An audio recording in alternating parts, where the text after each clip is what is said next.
Welcome to my channel. I am Neel Kamal. नए session की शुरुआत हो चुकी है और पढ़ाई भी शुरू हो चुकी है। तो चलिए हम शुरू करते हैं क्लास 7th के ज्योग्राफी से। पहला चैप्टर ज्योग्राफी का जो है 7th में वो है environment.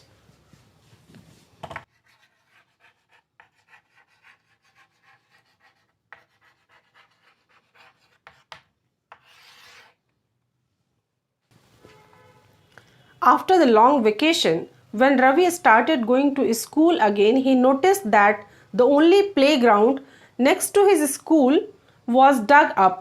People said that a huge building with many flats will be constructed there. Ravi was almost in tears when he realized that big playground with its lofty grass, marigolds and butterflies is gone forever. He shared his feeling with his classmates in the assembly. The principal too sadly observed, see how environment is changing. Environment का मतलब क्या होता है? आपके book में जो example है वो रवि के एग्जाम्पल से स्टार्ट होता है कि रवि एक दिन स्कूल जा रहा था और उस दौरान उसने देखा कि जिस प्लेग्राउंड में वो खेला करता था अपने फ्रेंड्स के साथ, वहाँ पे गड्ढे खुदे हुए हैं और पता चलता है कि ठीक है वहाँ पे बिल्डिंग्स वगैरह बनने वाली है। जाहिर सी बात है किसी भी बच्चे को ये देख के अच्छा नहीं लगेगा, शायद वो बहुत दूरगामी असर इस चीज़ का ना देखता हो, पर फिर भी उसे सिर्फ ये तो लग रहा है ज़रूर कि ठीक है उसका जो प्लेग्राउंड था जहाँ पे वो खेलता था अपने दोस्तों के साथ, वो अब नहीं रहेगा और वहाँ पे एक बिल्डिंग बन जाएगी। वो काफ़ी दुखी हुआ क्योंकि वहाँ जो ग्रीनरी थी, जो ग्रास थे, जो मेरीगोल्ड्स था, जो बटरफ्लाइज थी, वो सब हमेशा के लिए ख़त्म हो जाएंगे। ये दुखी होने की बात थी क्योंकि एक बच्चा सिर्फ इतना तक ही देख पा रहा है कि उसका प्लेग्राउंड खत्म हो रहा है और अब ये चीज़ें नहीं रहेंगी और वहाँ पे वो बिल्डिंग बन जाएगा और अब वो पार्क, वो मैदान नहीं रहेगा जहाँ पे वो अपने फ्रेंड्स के साथ खेल सके। रवि बहुत दुखी होता है और ऑलमोस्ट उसकी आंखों में आंसू आ जाते हैं। स्कूल जाके वो अपने क्लासमेट्स के साथ इस चीज़ को शेयर करता है कि आज आते हुए मैंने रास्ते में क्या देखा। और ये चीज़ इतनी इम्पॉर्टेंट थी कि जो स्कूल असेंबली होती है उसमें भी इस बात की चर्चा हुई और प्रिंसिपल ने इस बात को बताया कि किस तरह से एनवायरनमेंट दिन ब दिन चेंज हो रहा है। दरअसल इस एनवायरनमेंट से मतलब क्या है? यदि आप देखें तो आपके सराउंडिंग्स में जो भी चीज़ें हैं वही एनवायरनमेंट का पार्ट है। तो आप अपनी सराउंडिंग्स में काफ़ी चीज़ें देख सकते हैं। आपको दिखेगा कि पेड़ हैं, पौधे हैं, आपको दिखेगा रिवर है, आपको दिखेगा बिल्डिंग है, आपको दिखेगा, यदि आप स्कूल में हैं तो आपको दिखेगा टेबल है, चेयर है, पार्क है, मैदान है, प्लेग्राउंड है, स्मार्ट बोर्ड्स हैं और इसके अलावा भी बहुत चीज़। तो जहाँ पे आप हैं और आप अपने इर्द गिर्द जो चीज़ें देख पा रहे हैं वही एनवायरनमेंट का हिस्सा है। अब इस एनवायरनमेंट में लिविंग ऑर्गेनिज्म भी होते हैं और नॉन लिविंग भी होते हैं, क्योंकि इसमें से कुछ चीज़ें ऐसी है जो कि नेचुरल है और कुछ चीज़ें ऐसी है जो कि ह्यूमन मेड है। तो यदि आप इसको रिसोर्स के तरीके से देखें तो चलिए 3 भागों में बांट लेते हैं।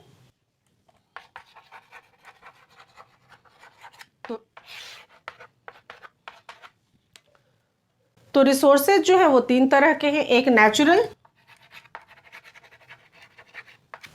दूसरा ह्यूमन मेड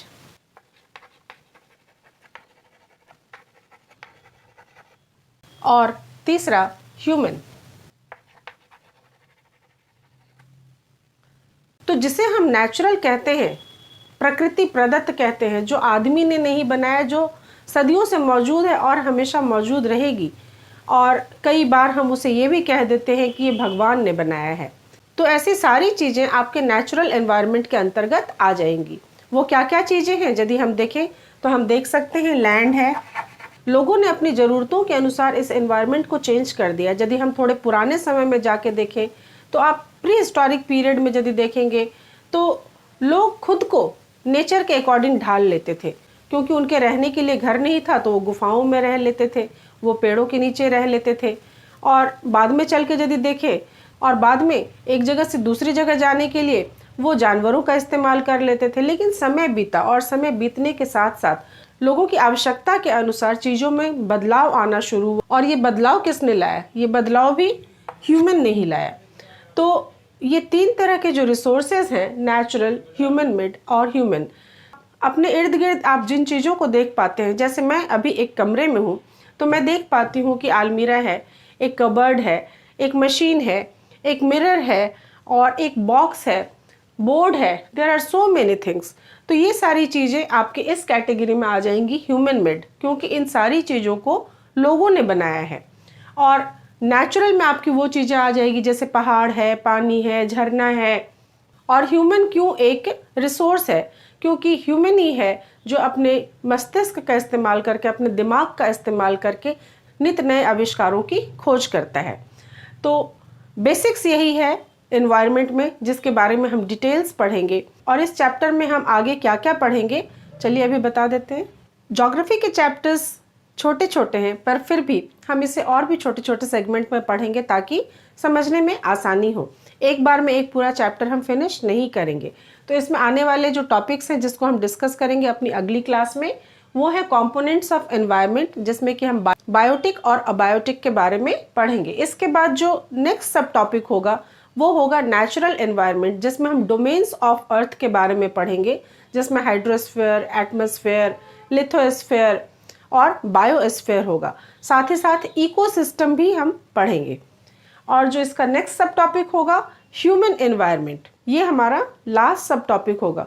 इसके अलावा इस चैप्टर के जो बॉक्सेस होंगे उनको भी मैं अलग से एक्सप्लेन करूंगी।